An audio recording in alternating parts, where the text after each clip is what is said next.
Салам достор, сиздер менен кулинардык канал Чакчак жана мен Бактыгүл.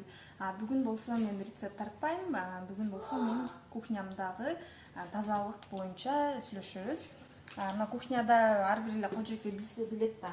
Бул газ, вытяжка, кафелдер ушу тамак жасалып отуруп бул ысык май менен майланышып мындай катмарланып кетет да, эгер жакшы тазалап туруп атса.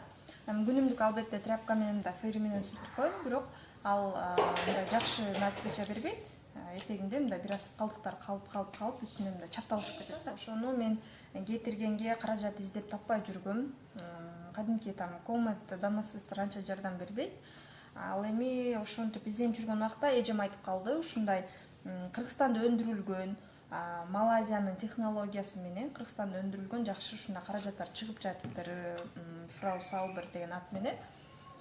Ошону колдонуп монтип сээп, тиги вытяжканын сеткасына сээп койсо эле май агып түшүп, алюминий бойдон таптаза болуп калат экен, мындай жышпайт экенсиң деп айтып калышты.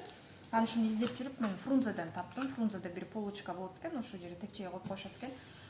Баасы да арзан экен, 150 сомго жетпеген акча. Анан ушу мен азыр сиздер менен чогуу ушул каражаттарды текшерип көрөлү дедим.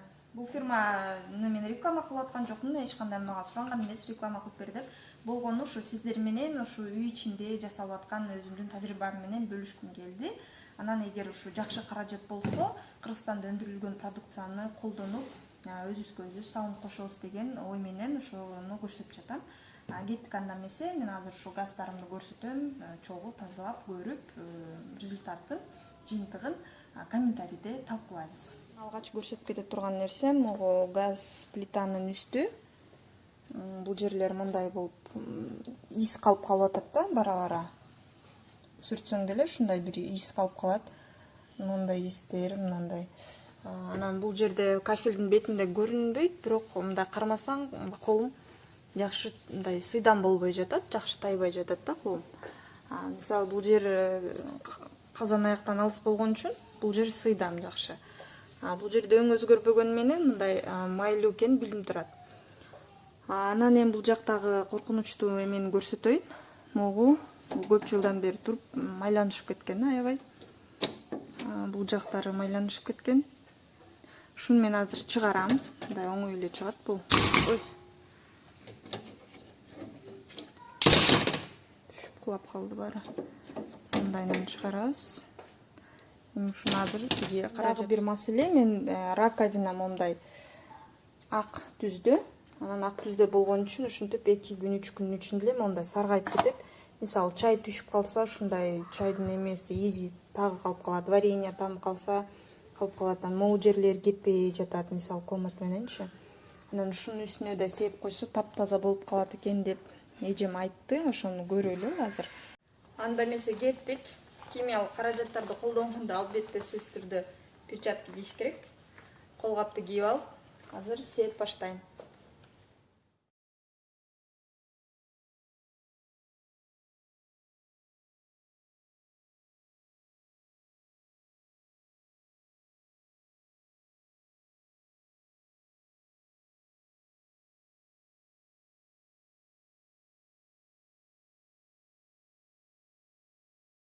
Мынакей могу кафелдин бетинен ушундай май эзилип чыкты. Жана аппак эле эмес беле? Аппак болчу, бирок ушул менен колум чапталышып атат деген май ушул экен да, ошол майды монтип эзип чыкты. Мага азырынча абдан жагып атат бул каражат. Мынакей тряпка жөнөкөй эле. Тряпка менен сүртүп, ушу майды сүртүп алат экенбиз да.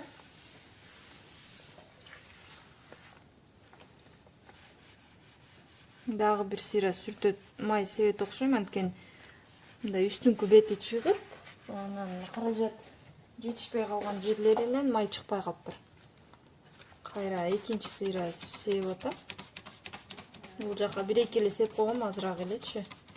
Ошон үчүн азыр мындай жыш себишим керек экен бүт жагына тийиш үчүн. Ошо каражат тийген жеринен май чыгыптыр, тийбеген жеринен майлар калып калыптыр да, темкиле ала болуп калды да. Бул жак кете берсин.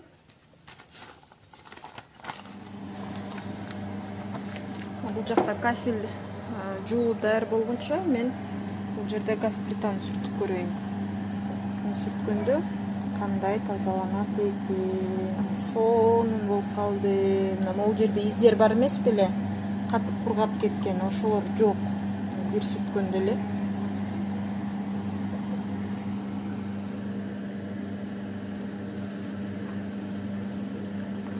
Сонун каражат экен. Мындан нары эми сөз колдонула турган нерсе экен да. Мына могу майлардын бозоргушун чыгардым буларды. Ошону сүрткөндө кетип калат экен.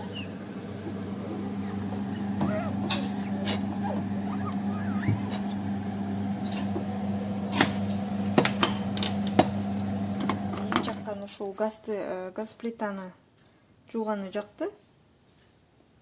Ушундай тим эле жалтырап жаңы алгандай эле кылып койду да. Боюнча айта кетчү дагы бир нерсе. Мисалы мондай жыгачтын үстүнө, столдун үстүнө тийгизбеш керек экен, өңүн мындай өчүрүп жиберет экен. Ушундай айнек, мондай лакированный темир, сталь ошоларга аябай жакшы иштейт экен да. Ал эми кафелге жакшы иштейт экен. Андан тышкары мондай жыгачтарга, материалга тийгизбеш керек экен. Ошону байкап колдонуңуздар. Мынакей кезек ушу вытяжканын сеткасына жетти. Сээп койгон бойдон бир 10 мүнөттөй болуп калды. Азыр эми үстүнө суу куюп көрөлү.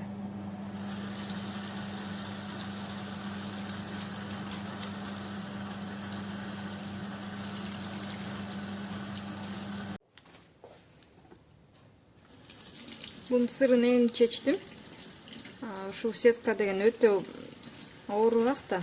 Май катып калган, ушундай майда тешикчелери бар, тазаланышы оорураак. Ошон үчүн буну биринчи ысык суу менен чайкап, майды ысытып алыш керек экен. Анан тиги каражаттан себип, коюп, анан ысык суу менен жуусаң, ошо май эми ысык сууга эрийт да. Жакшыраак кетет экен. Мен жана муздак суу менен кылганда анча жакшы кеткен эмес да.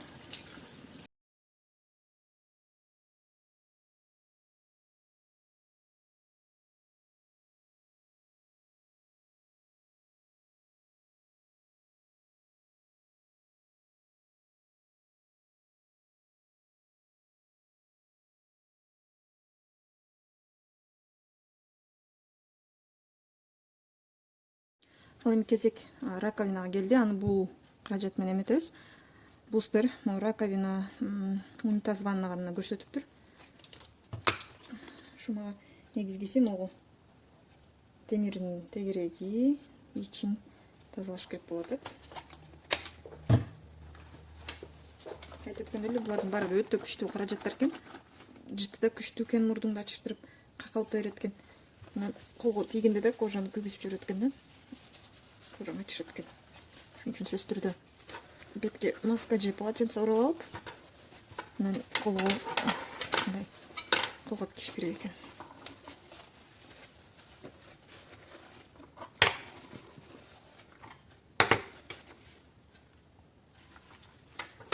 Буну да бир 10 мүнөткө калтырып коем.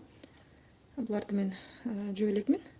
Бир аздан кийин мындай ишке чыгарып, үстүнө сээп коеюн деп атам. Раковинамды могул бустерден кийин андан кийин жууп тазалап сүртүп койдум.